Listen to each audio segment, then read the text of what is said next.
Welcome back to the OKC Foodcast, and really, welcome back. Welcome back. It's been while. Yes, we are back. We kind of went a little sporadic when the whole COVID situation hit, and then took a little break. Yeah, just because we wanted to give our wonderful restaurants an opportunity to figure things out. Because, you know, I didn't want to bug them and be like, hey, come on the podcast. Well, they were like, I'm still trying to figure out what I'm doing with my business. So. Yeah. And that's Nabil. And this is me. In case you forgot in the past 2 or 3 months. I'm Ashley.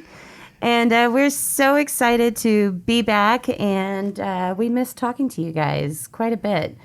We've missed pretty much everything about this podcast. Yep.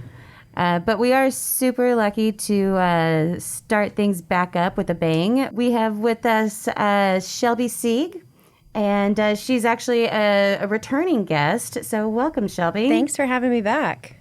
Absolutely. I'm so excited to talk about what has happened in 1 year. I looked back. So much. Yeah, I looked back, and it was June 2019 that you were on. So it's just Look been... at that timing. Nice. Just slightly over a year. So it feels like 10. Happened, right? Yeah. It feels like it's been forever. So I'm super excited to chat with you and get caught up. Thanks. I'm excited to be here. Also, in case if some listeners are wondering, we are practicing safety.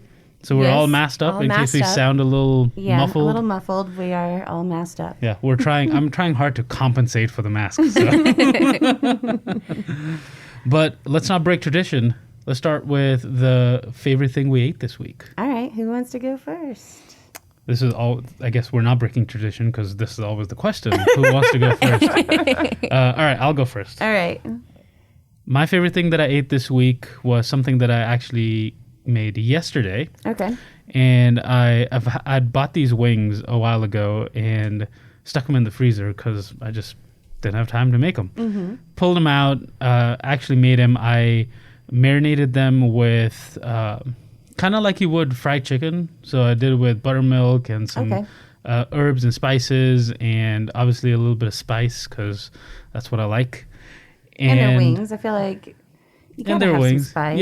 Yeah. But I did not fry them. Okay. So I baked them, and then I finished them off in the pan with. I had a barbecue sauce from Kansas City, which is one of those famous barbecue sauces, which is fantastic, and a teriyaki sauce. Finishing in the pan was awesome because it gave the wings a lot of color and a little bit of crisp. And a little bit of crispness that it would the sauce a little bit. And it wouldn't usually get that in the oven. And so I want to give a shout out to Gabriel Lewis. Nice. He posted a recipe of wings that he had just made, and I was like, okay, maybe I will pull out my wings. So I kind of just followed that starting bit of 400 degrees in the oven, and then I kind of improvised a little bit after that. But very cool. So shout out to Gabe for posting that and motivating me to actually make these. For sure. That's awesome. All right. Well, I'll go next. So giving our current situation, I have been cooking a lot.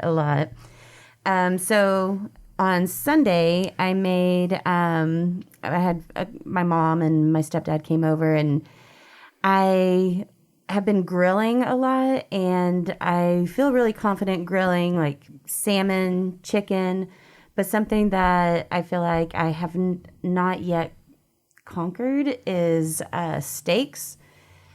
So this is my third time, and this time was really, really good. Nice. I did I made like a reduction sauce. It was a bourbon honey reduction sauce, and I did steak tips. So we cut it all up after it was grilled, but I just seasoned that with salt and pepper, grilled it to medium, and then put the sauce on it and with some grilled mushrooms. And then also did roasted Brussels sprouts with a lemon Dijon sauce on them, and mashed potatoes with crispy bacon in it. Sounds awesome. Yeah. It was really, really good. I'm hungry. Yeah, I am too. So I did not post the picture, but I will. So It looks fantastic. thank you. And as per tradition, I did not take a picture of my wings. So keeping up with traditions. Yes. I did a lot of cooking at home during quarantine, which is something I just don't cook at home typically because I'm in the restaurant so much. I just kind of last thing I want to do when I get home most of the time. Mm-hmm. But I got on these like runs of something specific that I would just like do for a week at a time just to like really perfect and, kind of get obsessive with. That's so cool. One of the things I did a lot of was dumplings. Mm-hmm. And so I went for probably 10 days of just like making, hundreds of dumplings. But I banked them. I put them in bags and put them in the freezer. And so I spent the first like 2.5 years of my life in South Korea. My dad was in the Air Force, so we lived there. And so Korean food was a lot of like growing up because my parents learned how to cook it. And so we grew up eating a lot of Korean food at home. And so making dumplings and kimchi pancakes and things like that, sauces and all that. So that's what I did this week for my one meal at home that I had now that I'm back at the restaurant. But I just took some of those dumplings from the freezer and just did pan fried and then made kimchi pancakes with that. And it was probably my favorite thing that I had this week because it was that sounds just awesome. really, really yummy. Yeah. I love Korean food so much. So much. It's so good. Yes. Oh, that sounds really good. Serena and I got on a kimchi kick. Whenever we went to Super Cow and we tried different kimchi because they have so many different types. It's one of my favorite foods in the world. Like kimchi, I feel like arugula. There's like 2 or 3 things that I just think like are just perfect foods on their own. Yeah. I recently took a picture. I screenshotted. It was from a restaurant, and I might have to look now back through my photos.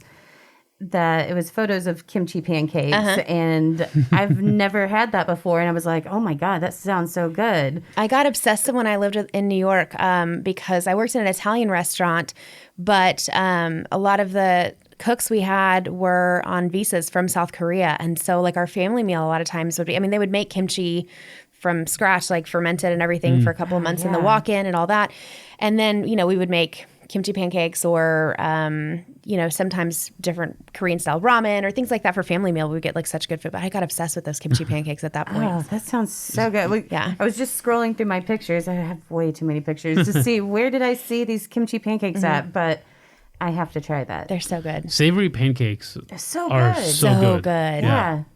So much preferable. Like to me, I prefer them so much more than sweet pancakes. I just tend to be on the savory side of things anyway. Yeah. So I do too.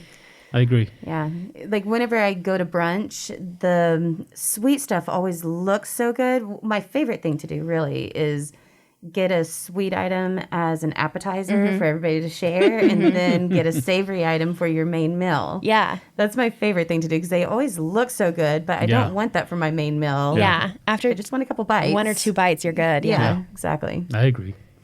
I'm glad we're all on the same page with that. Very cool. Well, let's dive in with a little bit. I know we've discussed a lot with you a year ago, but for those that either forgot or didn't tune in, give us a brief just update on your background, kind of how you got started. So I am not from Oklahoma originally. My dad was in the Air Force, so we moved like every 2 or 3 years. But I've been here, I think maybe 7 years now, if I'm not losing track of time. But I lived here a couple of times growing up when my dad was stationed here. I also went to OU and left Oklahoma to go to culinary school in Arizona. And then kind of after jumping all over the country and the world a little bit, I ended up settling back here. So I lived in Dallas and New York and kind of was jumping around the world a little bit too. And decided to settle back here really because my family was here and just wanted to see them for a little bit. And then got a really cool opportunity while I was just hanging out trying to decide where to go. And opened the George Prime Steakhouse back in, it was like 2013. That sounds about right. So that's what actually kept me here. I was working with Josh Valentine at the time, and so that's where I met him and just a lot of the people that I know and still work with to this day from the George. But my background was always pastry. That's what I've done my whole career until 5 years ago maybe now, I was approached about the Pritchard And it would, my first jump into the savory side of the menu. And I had always trained in the kitchen on the savory side, just on my own, coming in on days off and things like that, and always asking questions and wanting that knowledge, but I had never really jumped into that. So it was a really big leap, but I felt pretty confident that, as far as skill set, it wasn't crazy outside of what I knew I could do. And so Steve Mason and Amy Ampatone definitely took a chance and offered me that job as the executive chef of the Pritchard. So I worked there open to just about close. We closed December of, February of last year. I was there until December. And they were reconcepting Tallulah, which is where I am now after a little bit of jump around. So the Pritchard was, my first chance to do any of that. So it was a really fantastic experience. Awesome. I'm so excited to talk about Lua. Yeah, this is like one of those rare moments, which we were talking about off air, was where neither Ashley nor I have tried Lua yet. Yeah. Which is sad. I really dove into the menu and was really going to try this week, and I just couldn't pull it off. But the menu looks everything fantastic. Sounds amazing. Thank you. All right, so let's jump into Lua. Tell us about this new concept.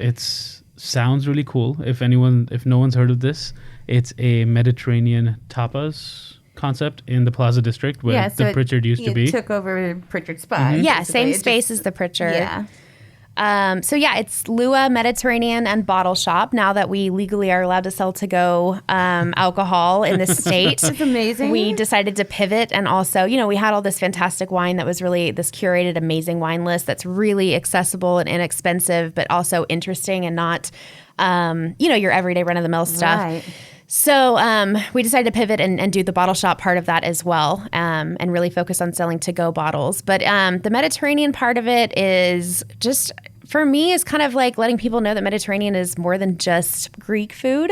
Right. And, even focusing on one specific country is something I didn't really want to do. It's just like such a big area of everything that touches the Mediterranean. You get inspired by so many different cuisines and cultures and all that. So it's a really good chance for me to kind of hit up some of my travels and what inspiration I've gotten in different places I've been. But I'm really excited about it. It's, it's some small plates. It's also really a lot more casual than the Pritchard, a lot more casual. Some of the stuff we're serving is in disposables, and we have these like super cute kind of small cafeteria style trays that are all bright colors and stuff we serve some stuff on. So we've got like wraps, and we have the Pritchard burger that's back. So a couple of holdovers from the Pritchard that everybody really wanted us to bring back. But other than that, it's just a really fun menu. The interior is super cute too. Man, I want to say thank you to that, but I had nothing to do with it. Amy Apatone and Riley Marshall, my business partners in Lua, were the ones behind the design and the interior. That's just where their expertise lies for sure. Nice. Do you feel like with the transition from something a little bit more upscale, as Pritchard was, to something a little bit more casual and bright as Lua, do you think that's going to be a better fit for the Plaza District? For sure. And that's a lot of the reason why we did it. I mean, the Pritchard was fantastic and was still a very popular, vibrant restaurant. So it was not about really closing because there was a need to close or any of that. It was just, in the almost 4 years we were open, the Plaza was already, more casual than the Pritchard was to begin with, but it just kind of, we got a hold of that reputation from the beginning as being super upscale. And then the Plaza is, just more and more casual, and we just didn't want to be that kind of, thing that stuck out. Exactly. Yeah. So we wanted to really organically fit into the Plaza a lot better and lower price points a little bit, make it maybe not so formal on the inside. It's not pretentious at all. And it's just really beautiful and kind of loud music and fun vibe and late night, lots of cocktails. Like I said, inexpensive wine, that kind of thing. When did you open? On like 2 weeks ago, so it was like maybe the 17th. Only 2 weeks ago. Yeah. Oh my gosh. Right? Yeah. For some reason, I thought it was a little bit longer ago. It's pretty new. I don't feel quite as bad that we haven't been there yet. Don't at all. No, but That's no excuse. No, What'd you say? I said, that's no excuse. No, you were saying we hadn't been in yet. I was like, man, don't worry. It's been very, very recent. Yeah. Yeah, gosh. 2 weeks ago. Well, that's amazing. Yeah. Thank you. I mean, you opened 2 weeks ago, and we're obviously in a really weird time in what will be our history. You don't say. So it's probably... What's going on? Nothing. It's all, we're just wearing masks because I like how I sound. We can probably say pretty confidently that this is like a once-in-a-lifetime experience. Yeah. Hopefully. So how was it like conceptualizing this? Because this was in the works before things went downhill. For sure. Before 2020 was like, I'm done. So 2020 gave everybody the middle finger. Yeah. Oh my gosh. Seriously. So how was it conceptualizing this, before and then realizing the situation we're in now and really opening the restaurant during this time? Because that can't be anything like you've done before. No, and I mean, just in general, I think to like opening restaurants, you have to be a particular brand of crazy, which, fits me, fortunately, or whatever that says about me. But I like opening restaurants. I've done it a lot in my career. But opening in this time has just been unlike anything I've ever experienced. I mean, it's... the stress is just incredible, just trying to predict business and also trying to balance the, as a business owner, you want people in the doors and you want, people enjoying the food and it to look vibrant and not to look empty. But as a just human being, you are responsible and you don't want people to just be like full and packed in there. And so we're definitely distancing our seating. We have a beautiful, beautiful brand new patio that we just built that the Pritchard didn't have. That's completely covered, and we have heaters that we put out there. Awesome. It's just beautiful. Amy did a fantastic job on the patio. And the Pritchard didn't have a very nice patio, so it was a huge improvement. But yeah, balancing all of that, balancing staffing demands, which has been, a little bit interesting now. And just trying to really figure out when to open. That was the biggest hurdle because Lua was really ready to open, and there were scheduled soft openings like the day after the shutdown happened. So they were ready to just go. Oh, wow.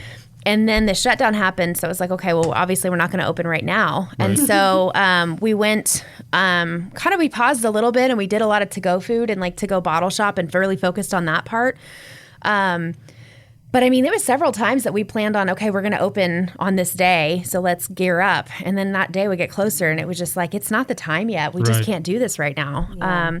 So at a certain point, you just have to really figure out, like, either pull the trigger or let's sleep it for a minute. Right. So, we thought the time was probably right to go ahead and get open.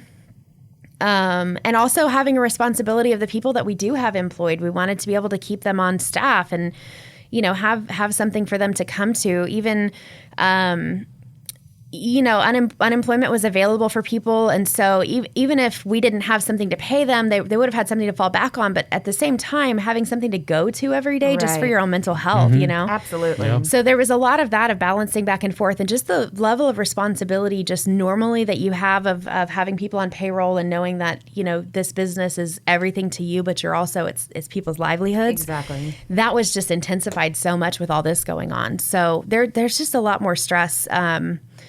But at the end of the day, when there are people in the restaurant having fun and enjoying food, it's so worth it. Yeah. I was going to say, how's that response been now that you've opened? I know we're all itching to get out, right? Yeah. When the lockdown ended, everyone was like, all right, I can go somewhere. But how's that response been? It's obviously nothing like it would have been normally. Right. But it's been great. I think having that fantastic patio probably contributes to that a little bit because people feel comfortable, being able to come and eat and feel a little bit normal, but they can sit outside in the patio and be a little bit more, they feel better about it and being responsible that way. And like I said, we've distanced the tables on the inside. We only have like 6 bar stools around the whole bar because we've pulled those, separate from each other or in twos. So it's definitely, even when things are going, it feels half empty. But but I think that's every business. Yeah, it's true. Pretty much in America right now. Yeah, and I mean, it makes everyone feel better, including us as the owners. So for sure.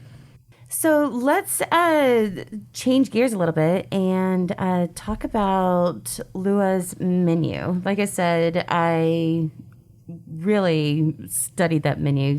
Everything sounded so good. You know, I'm going to struggle with when I actually go there, What which is to probably order. going to be soon, is what to order. Yeah. Like, I want to try pretty much all of this. That's like music to my ears, so I appreciate that. So I'm going to be like, Shelby. Yeah. What would you say is your favorite menu item? I think probably the chorizo and chickpea pasta. It's a little bit spicy. It's kind of saucy. It's definitely not necessarily like a light bite by any means, but it's also not overly heavy. And the sauce is, some tomatoes and Mexican chorizo and some shallots. It's fairly basic in what's in that sauce. It's just cooked down really well. Some chickpeas, a little bit of grana padano cheese, and then orecchiette pasta. It's really yummy. Really good. Nice. Yeah. The orecchiette pasta, that's the mouse ears? Yes, it's like the little round kind of thumbprint. I think it really does have a nickname of like little ears. little ears, Yeah. not mouse ears. Yeah. It's little ears. Sorry, because you don't want to think about mice ears in your while pasta. you're eating, yeah. But It's a does have- delicacy. it does have the nickname little ears. Yeah, I love that pasta. It's got that little thumbprint in it, and so it's like a nice little cup to kind of hold the Yes. sauce and everything. Yeah. So it's a nice saucy pasta. I think probably the second thing would be the lamb tagine, which is That's what I was looking at. Yeah, that's been, I think, the sounds biggest hit so far. Good. Nice. So that's Minus just the like a cilantro. North African minus the cilantro. Just like a braised stew, essentially. It's lamb, lots of spices. It's very heavily spiced, but it's not spicy. And some apricot and some almond and just a whole bunch of stuff in there, braised down for about 4 hours, and then it's served with some garlic smashed potatoes instead of serving it traditionally with like a pita or a lavash or anything like that. And then, I finish it with a little bit of cilantro just right on the top and some house-made pickled Fresno chilies just to Nice. give it a little bit of freshness. And it's also really pretty looking. Oh, yeah. Ashley just pulled up a picture of that. Yes, And it looks delicious. yeah. Yeah, it's just really homey and super yummy, and I think it's going to be fantastic comfort food in the winter I love too. lamb too. Yeah, it's super yummy. I really do. So would you say that's probably in the 2 weeks that you've seen the customer favorite? That has definitely been a favorite, and that one surprised me a little bit because sometimes things that are maybe a little bit outside of people's experience are things that are harder sells. But that one has been ordered a lot. It's 2020. People are like, Let's try I'm it. just going to do whatever I want to do. Yes.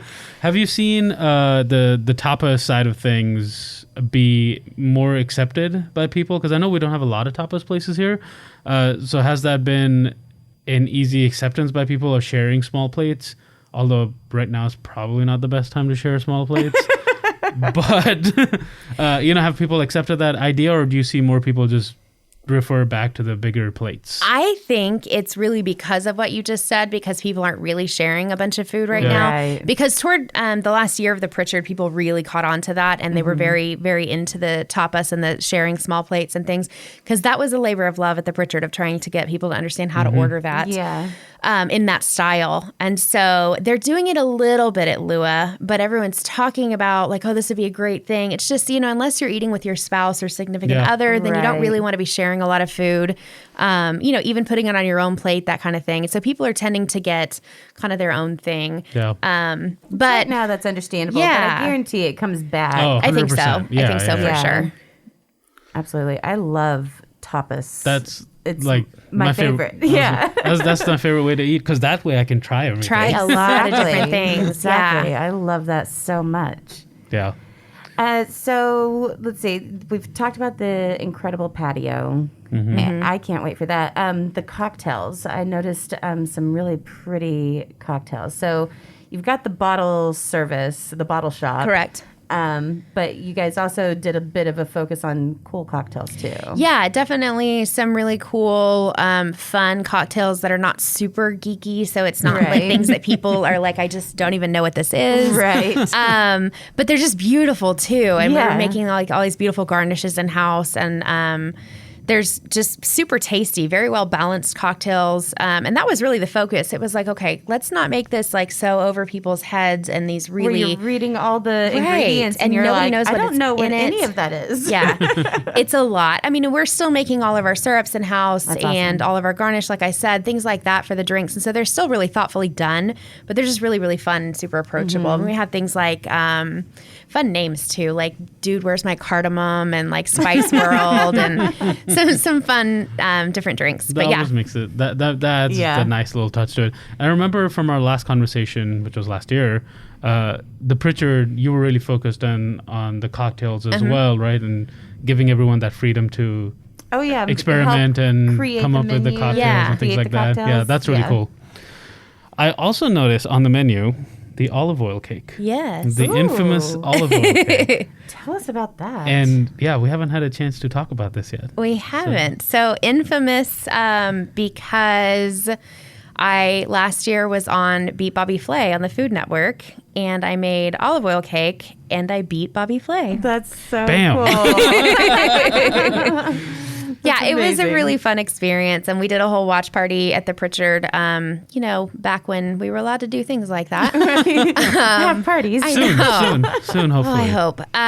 So it was a fun night, and fun to have one of those things where watching everybody and I kind of, know what happens, and I'm a little less anxious about it than the first time I did a show, which was Guys Grocery Games, which I made it to the final round, but I did not win. That was also my first time doing like national TV. And so I was just like terrified of like, how are they going to edit me and how's it going to sound? Right. And so this one was a lot of fun because I got to kind of just like have a party at the restaurant and all that. So That's cool. So we have the olive oil cake on the menu at Lua. So it's a different setup than I made on the show. But same cake, and it comes with a Greek yogurt, sweet cream, and a cherry thyme compote. Yeah.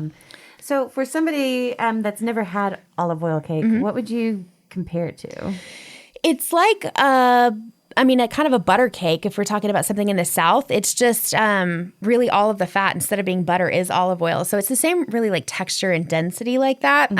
Although this one's fairly light, but you get all that fruitiness from the olive oil. It's not super savory like you would think it is. I mean, it's a sweet cake, but it's really, really fruit forward, and that just like complexity you get from olive oil. That's one of my favorite things. And you get a little bit more of that kind of crust, that crunch on the end. I like that. That comes from the oil. Yeah, I like that a lot. Sounds really good. It's also really pretty. You're just looking All through the pictures right pictures. now. I'm like, oh, I think I saw a picture We're of that. supposed to be recording a podcast here. That's from our friend Anna. Oh, nice. Yeah. Good job, Anna. Hey, shout out to Anna. That's awesome. We also have, go ahead. we also have some just kind of cool, fun things on the menu too, like shawarma. We do wraps and bowls. Like I said, we have the burger. We're selling wrap snacks. I don't know if you've ever seen or heard of wrap snacks. Tell us about this. But they are essentially just bags of chips that feature different wrappers on the front of them. And so you have like Little Yachty's hot I've cheese seen fries. Oh, that's cool. Cardi I have B's honey seen a drip post about that popcorn. before. Yeah, so they're super fun. It's just like we're trying to keep the vibe really fun and cool. Yeah. And we're also donating the proceeds from those wrap stacks to the Black Justice League. So That's Okay, amazing. Nice. yeah, so it's Love just, it's that. fun. It's very like, we don't take ourselves too seriously. It's just kind of irreverent and whatever. And like I said, loud music, good drinks, late night, that kind of thing. That's awesome. That sounds fun. I cannot wait to go. I'm seriously Yeah. so excited about this, and I really want to try several things. Me too. Yeah. So I know it's only been 2 weeks, but knowing you, I feel like you probably have like a whole different menu already planned. Maybe. So, so how often are you going to be, updating the menu or having specials or things like that? Once I get into the menu a little bit, as far as, meaning once my kitchen is really, really confident in what we're doing, I have a really, really cool crew of people in the kitchen. So I just want to make sure that everything is just consistently done every single time the same way. And once we get through that part of things, then I'll start to kind of look at like what needs to be added. Do we have any holes anywhere? Like I can already kind of sense that I need another fish option aside from scallops. Oh, yeah. So I'll work on that, probably adding something there and probably a third dessert. Right now we just have the pot de creme, a chocolate pot de creme, and then the olive oil cake. But so there's a couple things that I've already kind of flagged that I maybe need to add to the menu. Mm-hmm. And then as far as any changes, I may let some of this stuff ride through August. Well, just say to the rest of the summer. Yeah. And then probably as we get into September and October, we'll start to kind of change some things like seasonally, just to figure out what ingredients are more readily available in this in the fall. Mm-hmm. That makes sense. Yeah, I like that. Nice. Yeah, I can't wait to try it. You'll probably see me there soon. Good. For sure. All right. So do you think we're ready to dive into the kitchen sink? Oh, we are. Are you ready? I'm ready. I mean, you've done this already. Yes, I'm ready. So, You're familiar with the kitchen sink. I try to switch up a couple of the questions that you might not have done, but it's mainly the same thing. No, that's good. I like it. All right. So if you were to showcase one ingredient, what would you choose and why? You know what? I do think we asked her this, and I'm trying to think if I remember her answer. I can't remember what I said. I can't remember either. I think we asked, what would you cook at home? Maybe. I don't think we were at the ingredient stage yet. And I added the why, just for a little bit of philosophy. I think right now, probably scallops, because I think they're kind of a blank canvas. They're so yummy and like really kind of succulent and beautiful on their own. And just getting like a super golden, deep crust on them is one of my favorite things. But you can just do so many different things with them. So it's just a kind of cool blank canvas that you really play with. Yeah. I remember what I was thinking about. We asked, I think it was what ingredient is overused and it was balsamic vinegar. Yeah. Oh, look at that. That memory. Yeah. Okay, that will always be my answer to that question. I remembered, yeah. Well, I haven't seen as much balsamic recently. No, I haven't. There was a lot recently. of sriracha in the middle. Yeah, that's true. I just made a vanilla fig balsamic reduction, and that sounds good. I thought about it as I was making it. I can't mention that on when we're recording this episode, 'cause Shelby's going to be like, "Ugh, balsamic." What a snob! No, I'm kidding, but it was really good. I put it on a mushroom pizza. No, that does sound really good. Yeah. Nice. All right, this is a different question. What is something you pay attention to while dining out that others may not? I have two things that I'm like kind of psychotic about. Like it's hard to not pay attention to these things, and I notice them as soon as I walk in the door anywhere. Lighting and music. Okay. I'm obsessed with it because in creating the right atmosphere, you want the lights to be a little bit low if it's nighttime, if it's dark outside.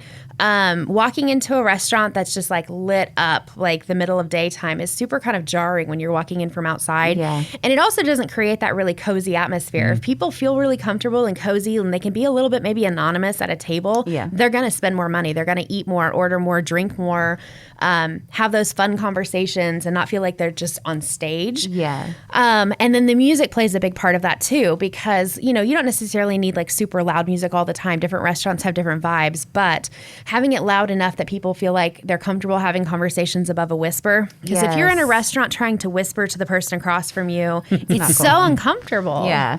So loud enough so that you can talk to each other, but not hear your neighbor's conversation. Right. Or hear the servers at the service station talking about what they did last night or things like that. Like, I just don't want any part of it. Yeah. I don't know if it was a sign of me getting older or what, but whenever I walked into a place where the music was really loud and you had to yell to talk, I was like, I kind of don't like it. Yeah. Yeah. I was somewhere, I can't remember where now, and I don't want to throw anybody under the bus, but I had an experience where the music was just too loud that we were like, I don't want to stay very long. Or just like what you said, the other way around. If it's too soft, then you're just quiet. hearing clinking and you're like, can I say something? Well, and that's especially like amplified now because, dining rooms are only half full. Yes. And so, you have to Absolutely. pay attention to atmosphere and kind of make up for some of that a little bit. Put a couple of foam boards everywhere. Yeah. Absorb the sound. Or like how they Yes. do in the baseball games where you have the fake crowd. Cardboard seat. Yeah. Cardboard paint people. Cardboard people in so in crazy. seats. That's funny. That's really funny. It's creepy. Before you seat people, you walk them around, be like, these are all our dishes that people are enjoying. Yeah, that was the weirdest thing. You hear like the crowd cheering and nobody's there. And people literally, I think they paid to have cardboard cutouts of themselves in the stands. Oh, that's so Oh, crazy. that's interesting. Yeah. Yeah. Or maybe it was like season ticket holders. I don't know for sure. Don't quote me. Somebody else will hear this and correct me. But That's it funny. was real people. That's so crazy. I wouldn't be in for that. That would be hilarious if restaurants did that. Okay. Next question. What is your favorite snack food? Recently, and probably because of Lua, hummus. Oh, yeah. Just eat it all the time. I'm obsessed with it. And we make our own at Lua every day. And it's like a Lebanese style, which is actually a cool story. There's a lady, Tina Moses, that is a teacher at Westminster School, where Amy Apatone, my business partner's son, goes to school, and his family has all gone there for years and years. And this teacher, Mrs. Moses, it's been kind of a thing throughout the years at like Christmas time and different times. She would make hummus for everybody. And then occasionally, if you were very lucky, she was giving her recipe to people. Oh, And cool. so Amy had gotten that recipe and known that story for a long time. So we asked Mrs. Moses to come in and kind of show us a proper way to make Lebanese hummus. And so that's the style that we've been going with. That's so very cool. it's a nice little snack. So, without giving away too much of your secret, or you can, or you can give away Mrs. Moses' secret, whatever you want to do. What's the process of Lebanese hummus and maybe the hummus that people are usually used to? Well, Like, from what's what the I difference? understand, it's just a little bit more lemon forward than what people are used to. Just they try to make it a little bit more kind of fresh. Citrusy, Yeah, a little bit yeah. more citrusy. One thing that I do kind of stray from a little bit with that is cooking the chickpeas essentially until they're like falling apart mush, like way past you would normally if you were eating them in something. And doing that with a little bit of baking soda because it breaks down those skins a lot easier. And then blending it down from there. But yeah, I mean, it's just a decent amount of lemon juice, lots of lemon zest as well, salt. It's just fairly straightforward. A decent amount of tahini that goes in it as well. So, but yeah, it's one of my favorite things. I eat it every day. Nice. I would eat it every day. Me too, Sounds with fantastic. cucumbers. Yes. Or Cucumbers and hummus is my favorite thing. Yes. Nice. What is your favorite or your go-to comfort meal? I mean, I think just probably pizza will always and forever be my like. I'm such a sucker for pizza, and like to the point where there's not really bad pizza. There's like a pizza that's a lot better than others, that kind of thing. Yes. But even like I live in Edmond on the southern edge of Edmond, so I'm not able to get Halls or something like that sent to me. It's not anything that's going to be Right. delivered there. So if it's a late night, I'm definitely getting some kind of chain bringing pizza to me here and there, but try to limit that as much as possible. It's just always my comfort food. Yeah.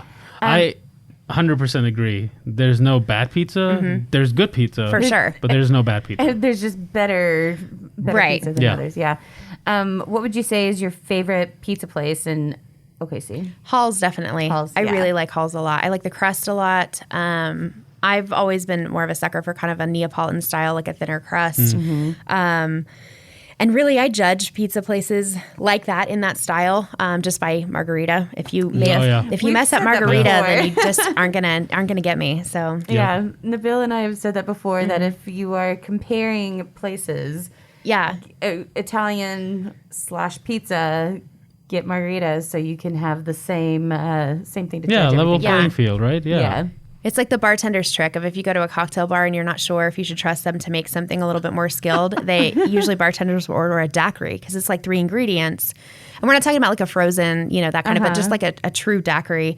And if it's balanced and well made, then sure, let's order some other cocktails. But if it's off and it's like, well, that was a really simple one that maybe I'll just get a beer instead. Yeah. Something you don't have to make. Yeah. It's funny. So we asked your favorite OKC pizza place. What's your favorite chain pizza place?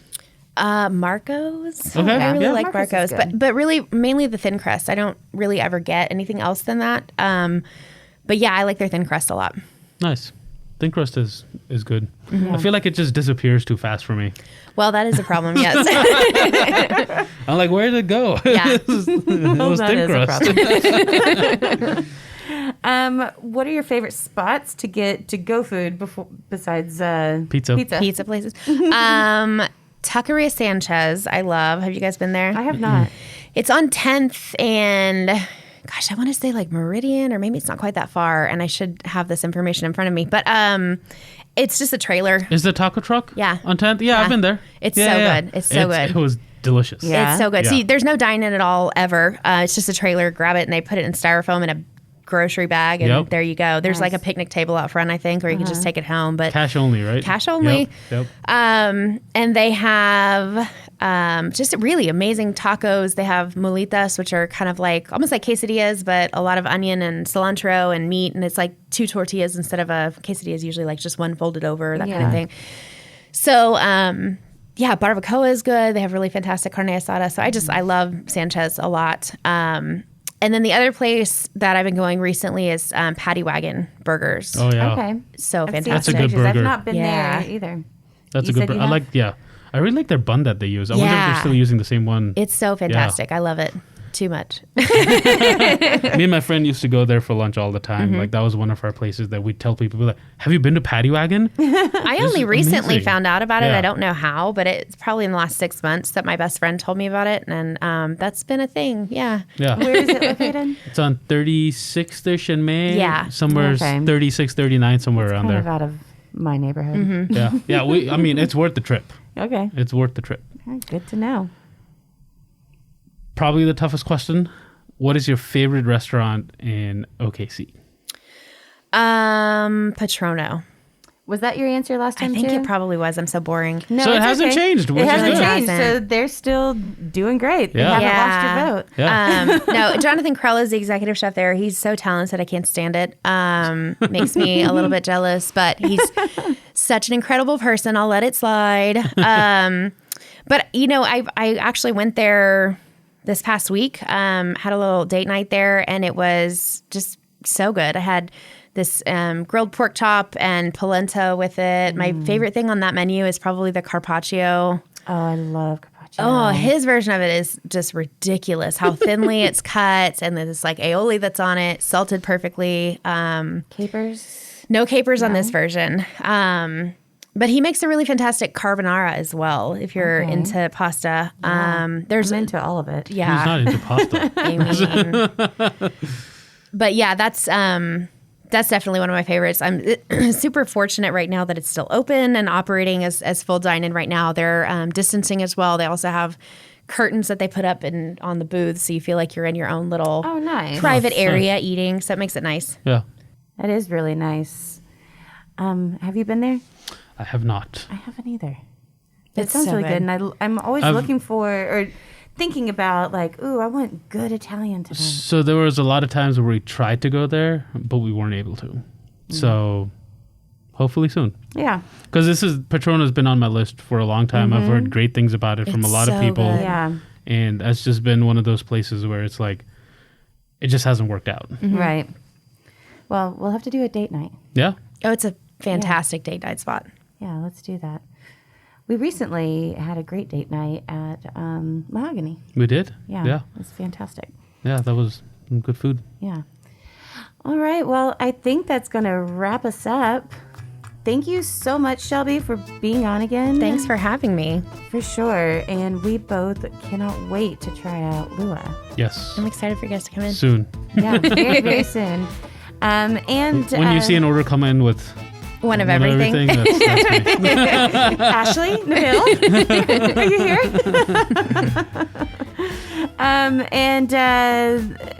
We wanted to give everybody a heads up that with,